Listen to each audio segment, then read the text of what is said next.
Mga scam at irregularidad sa mobile wallets, pinaiimbestigahan na sa Senado. Narito ang news scoop ni Gia Rafael. Pinaiimbestigahan ni Senator Risa Hontiveros ang mga scam at hindi otorisadong transaksyon sa mobile financial services. Sa inihaing Senate Resolution No. 1234 ni Senator Hontiveros, iginiit nito na dapat mabusisi ang mga patakaran sa financial technology o fintech. Gayon din ang kakulangan ng batas para sa proteksyon ng mga Pilipinong gumagamit ng digital wallets. Ayon pa sa senador, malaki ang naitulong ng mobile financial services sa mga Pilipino, partikular na sa mga walang kakayahan na magbukas ng account sa bangko, gayon din sa paglago ng ekonomiya at financial inclusion.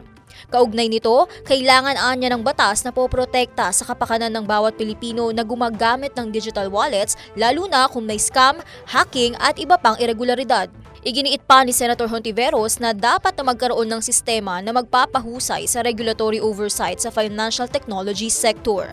At yan ang news scoop. Ako si Gia Rafael, nagbabalita ng tama, naglilingkod ng tama.